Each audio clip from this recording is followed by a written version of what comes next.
Howdy, folks. I'm calculating Arctic cod, coldly chasing chili chestnuts. I'm Amber. And here are more chili chestnuts for us to chase. Do they have legs? They probably do. I don't know why, I don't know how, but that's the mystery of the Arctic. I just assumed they were like floating in the water and that's why the cod was chasing Uh, them. well, that would make a lot of sense because cod probably don't have legs. Let's get started. All right, folks, and our first letter is titled, Am I a Jerk for Using My Sister's Words Against Her and saying that she should feel lucky to have her kids and to have all that time with them? I'm a 32-year-old female, and I have been low contact with my sister, Jade, a 33-year-old female, for almost 3 years. I have fertility issues and have been unable to conceive naturally or with fertility medication.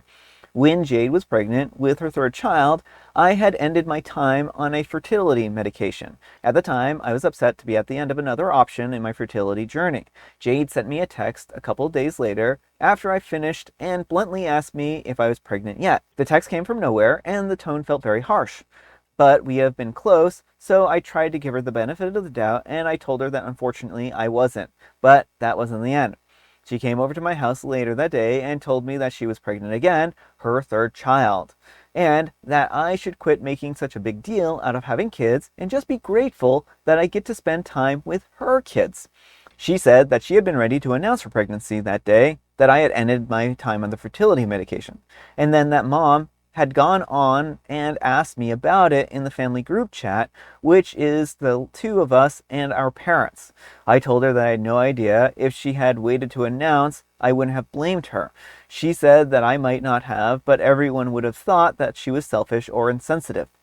She told me that I should just accept that I'm meant to be a babysitter, not a mother. She told me that I should feel lucky for what I had and to embrace it, and that I could be more useful to her. My husband and I babysit a lot for Jade and her husband. I was also her second birthing partner for the first two kids because her husband isn't the best in medical situations. It did hurt me to hear Jade talk like that, but I didn't want to think the worst of her, and I asked her if she was okay. I asked if anything was wrong, and she made it so clear that she really didn't care about me and saw me as a useful tool babysitter instead of a person who had their own stuff going on. She even told me that she was glad that it had failed because I could give up and focus on her kids. At that point, I pulled way back and were no longer close in any kind of way. Jade was surprised at first, and then she told me that I was just selfish and trying to be something that I wasn't meant to be, meaning a mom.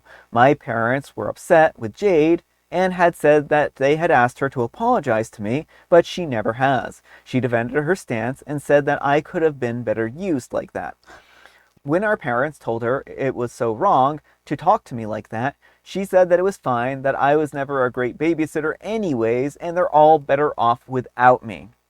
My husband and I are still trying to get pregnant, but we're also focusing on staying mentally healthy through all of it, and I prioritized therapy for a while after my breakdown with my relationship with Jade.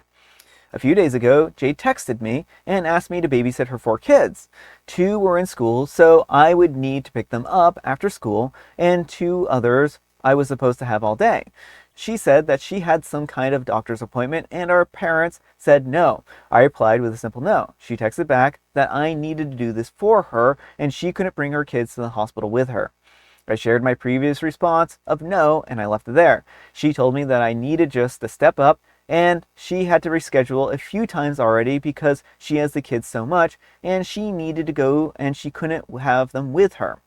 Where I might be the jerk is that I sent a longer reply this time and I told her that she should feel lucky to have her kids and be grateful that she has all that time with them, using her own words against her after these 3 years. Jade was pretty angry after this, but I ignored her every text and I didn't read most of them, but she told me that it wasn't the time and that a hospital appointment was a big deal. Am I the jerk? All right, folks, what do you think? No, not the jerk. Their sister sounds incredibly callous. Like, she doesn't see OP as a person, as OP pointed out here, just as like a tool in her life. Like, oh, great, you can't have kids, so you can be a babysitter for my kids. You should be grateful that you're able to be my tool. Yeah, I mean, that's the problem I have here. I don't really blame OP because No wasn't getting the point across. Mm-hmm. They were as polite as they could be. They told Jade, no, they're not going to babysit their kids. And the thing is that you can't really come back from what Jade's done here, right? Right. Well, she never tried to apologize. She just doubled down and was like, well, we don't need OP anyway. We're better off without her. Yeah. And clearly you're not better off without her. And the thing is that if this appointment is that important, I do feel bad for her, right? Because there's a lot of medical appointments that are really important that you do have to go to. But that isn't OP's problem at that point in time. They need to figure out either a way to hire babysitters or to find some other alternative way of caring for the kids during that time. Right. Well, and a lot of times you can take kids to the hospital, like unless it's like a surgical intervention, like it was any kind of checkup or something. Because my mom would take us to almost all of her appointments, when we were kids, like just have Yeah, to lug everyone with her. it might depend on the hospital. It might depend on the procedure. Oh, And that's true. And there might yeah, be COVID policies and whatnot. yeah. So it might very well be feasible that she can't bring the kids with her. But that's aside from the point. OP has no guilt here. So Even after all this time, like she can't even be bothered to give an apology. Even though she needs OP, she would rather just throw a fit than acknowledge that she did wrong. but let me know what you folks think. So anyhow, take care and good luck. And Bill Kerr says, now the jerk. Why can't her baby daddies watch the kids? And Opie replies, her husband. He should, given that nobody else is willing or able to do it. So it just sounds like maybe a scheduling issue. And Accurate Prompt 8800 says, now the jerk. She has not been very empathetic or considerate towards you during your fertility struggles, and has belittled and insulted you, undermined you, and yet still is expecting you to bend over backwards for her when it comes to babysitting duties. You don't owe her anything, and you deserve to focus on yourself and starting a family. Stick to your boundaries. Don't allow your mother or anyone else to guilt you into doing things that you don't want to do. Plus, if you were never good as a babysitter anyways, then she should find someone else. And Opie replies, I wanted to say that to her actually, but then I also knew that I shouldn't engage too much either because she already had my answer. Alright folks, and our next letter is titled, Am I a jerk for having 2 twin beds in my guest room instead of a queen and refusing to let my in-laws change the room? Hi Reddit, this happened earlier this year and my in-laws are no longer staying with me. Background information, my husband and I are 24 and we have been married for 2 years. I'm a social worker and my husband works as an electrician. We own a 3-bedroom, 2-bathroom house together. We have a bedroom in our home office and a guest bedroom. My state's foster care system is one of the worst in the country, and there isn't anywhere close enough to foster homes to meet the total number of children in care. As a result, children often get stuck at hospitals, psych facilities, group homes, etc. Oftentimes, we have children that have to sleep at the CPS facility in sleeping bags on the floor because there's just nowhere for them to go. It's very common for social workers to bring children home with them, myself included. It's hard to find emergency placement for siblings, so if I can't find a place for them for the night to keep them together, then I will often just bring them home with me. My husband and I are child-free, but he's super supportive of this, so our guest bedroom has 2 twin beds, both with pull-up beds underneath. This means that I can give 4 children their own beds for the night. Earlier this year, my husband's brother and his wife were temporarily homeless. They lost their jobs and they couldn't renew their lease. They had to scramble to find new jobs and a place to live. We let them stay with us for 2 months. I didn't really want to, but it was the right thing to do. They were very mad about the twin bed situation because of the way that the bed frames are. You cannot push the beds together, and the room is a little small and oddly shaped, so you can't fit a queen or air mattress in the room without taking out the twin beds. We don't have a garage, so there would be nowhere to put the beds. They wanted me to get rid of the beds or put them in a storage unit so that they could put a queen air mattress in the room. I refused because I didn't want to go through all that trouble when they shouldn't be staying for that long anyways. And I worked hard to get the room to look a way that I want it to feel welcoming to kids. And I don't want to change it. I didn't tell them this, but I also didn't want them to get too comfortable with the room because I didn't want them to be tempted to stay for any longer than necessary. I would rather house kids in an unstable situation than my ungrateful in-laws. My husband took my side and told them to get a hotel if they don't like it, but otherwise just to be quiet. He said that if they keep complaining, they'll have to leave. He is a good husband. My in-laws have been telling everyone who will listen that we were jerks who made them sleep in kids' beds. My husband has been telling his whole family just to go away, basically. And don't talk to us unless you have something nice to say. Am I the jerk, Reddit? There's like a dozen people who think that we're jerks, so I would like some judgment. All right, folks, what do you think? Not the jerk, and why didn't those dozen people take them in? Like, they seem to be awfully willing to judge what happens at your house, but I don't see any of them stepping up to house these people. Yeah, so I do want to point out a couple things here. I think that this is probably in Texas just because of some articles that I read to kind of like figure out whether this was legal, what she's doing or whatnot. And there are a couple stipulations on this whole thing. As long as she is licensed for being a emergency foster person, which she is, and according to the comments, and as long as the children aren't on her caseload, then because that would cause a conflict of interest, then she should be allowed to bring home the children according to at least the legal summaries that I was looking at. Oh, and it has to be approved by the supervisor. And so feasibly, this doesn't seem like she's breaking any laws. It doesn't seem like there's anything untoward going on here as long as those stipulations have been fulfilled. I mean, certainly it's probably better than kids sleeping in the CPS offices, right? Mm-hmm. Which apparently has been happening in Texas because there's just such a huge number of kids in foster care there. Yeah, and like, I understand the in-laws were in need, but like these children are also in need, and Yeah. OP gave up her ability to foster children for 2 months to help these people out. Yeah, and I mean, I think that in that respect, that OP isn't in the wrong here. They weren't going to be paying OP for the storage units. They just demanded OP remove them. Um, the thing is like, OP has a purpose for that room. They have a need for that room. The in-laws are only supposed to be there temporary, and I mean, you can tell that they're concerned about one thing and one Mm-hmm. thing only. And I mean, that's come on, just get over it. Be adults, right? But let me know what you folks think. So anyhow, take care and good luck. All right, folks, and our next letter is an update. It's an update to my fiance used my childhood trauma to win a video game. Now, this one we kind of talked about the other day, and there's a little bit of an update here. OP was playing a video game with his fiance during a game night, and she used some trauma essentially to win the video game, and that's not cool. So I'll start off with the edit. I want to thank everyone for their comments and the DMs. I have been reading all of them for the past 3 hours. I guess I knew that this was the end of the relationship, but after spending 2 years with someone I had strong feelings and trust for, I wanted to see if a majority of people could see something else that I couldn't see and save it. And reading the comments, I guess I overlooked the massive red flags that Emily had. I decided to sit down with my friend group tonight and tell them my past. It will be difficult, and I will text Emily tonight to meet tomorrow. I will update tomorrow after that conversation. Oh, and folks, before I continue here, there is some pretty heavy topics involving assault, sexual assault. So if that makes you uncomfortable, then you might want to skip ahead to the end of the video. First of all, I need to get this off my chest. From ages 11 through 13, I was assaulted by my aunt. She would come over to babysit, and she would do the deed and have me do stuff to her.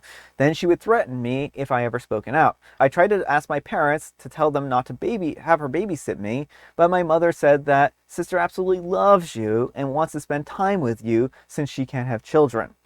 If it wasn't for my dad forgetting his wallet one night, I believe she wouldn't have been caught. My mom was pretty upset and didn't believe any of it and went on a campaign tour around town saying that she's 100% innocent and I'm just confused. My dad went down into the bottle to try to enter the shadow realm because he couldn't forgive himself for missing the signs. My mom then threatened me to make an announcement that her sister is not a predator and then attacked me. My dad divorced my mom, and she and my aunt moved elsewhere. After all these years later, she truly believes her sister didn't do this. My dad and I are okay, but he doesn't want to be around me as much because of the guilt. Second, I met with my friends and I told them the story, and they all apologized and promised to help protect me in the future with relationships. They told me what had happened after the event. Emily was trying to defend herself by claiming that she didn't mean to say it. He took it the wrong way. I just needed this win. I love him and I didn't mean it. She has been calling all of them and begging for them to please help her win me back. She'll do whatever it takes and see anyone to help her with her condition. Well, my meeting today with Emily. My friends were invited over and would sit on the other room while we talked. Emily was unhinged and came flying into the house trying to hug me, but my friends held her back and told her just to sit. I asked her why she would say what she said, and Emily replies, I don't know, I just needed to win so badly. I followed up with why she needed to win, and Emily said, because it was your best game, I don't know, I just needed to win. I again asked why she needed to win, what was so important about winning. Emily, through her tears, says, I don't know, I needed to win.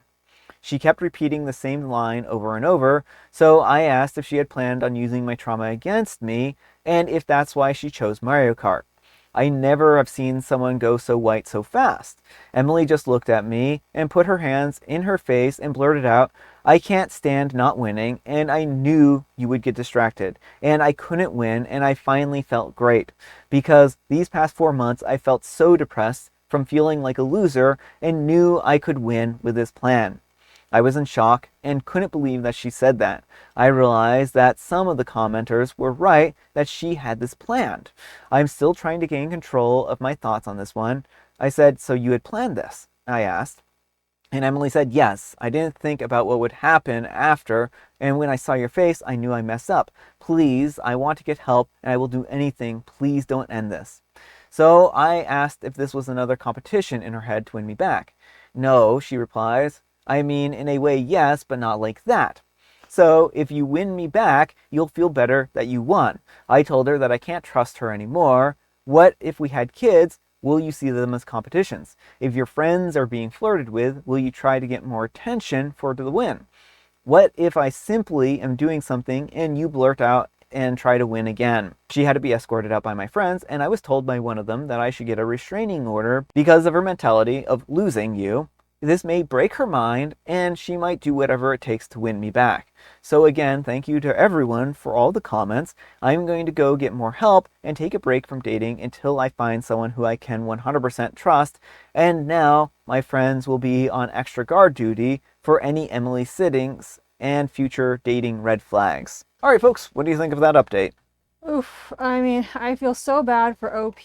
Like, the first story was bad enough, but the fact that this was premeditated the entire time, like, that just, I, I, yeah, I don't even have words. I'm glad that he broke up with her because she is not a trustworthy or good person right now. Yeah, I mean, since this was premeditated, I think that this was like it would have been not great if it had been impulsive, right? Mm-hmm. But the fact that she had actually given this some weight and some consideration as a way of like winning, I don't think that there's just any way to come back from that at Mm-hmm. all, right? Because that shows that she's willing to premeditate a plan in order to win, even if she knows it's going to be destructive like this, right? Right. She doesn't think about it's like, oh, I didn't think about like as if you couldn't foresee what the consequences would be. Her only objective is winning. Mm-hmm. And like she's so fixated on it that she was feeling bad for 4 months and hatched a plan to destroy OP just so she could feel good about herself again. Yeah. So, yeah, I'm thinking that OP made the right decision here to break things off, and I'm glad that they are going to be able to live a life free of this person. But let me know what you folks think. So anyhow, take care and good luck. All right, folks, it is tea time. Grab your beverages of choice. I've got some tea right here, and Amber, she has a joke. What might you call headwear for a flying mammal? Oh, I would call it a batsicle, Bad hat. a bat hat. And today is National Hat Day. Ooh, so go find your batty hats and wear them. And I have licorice spice. All right, folks, that's all the time we have for today. Thank you so much for watching. Happy, wonderful Wednesday, Hump Day, Friday, Junior's Eve.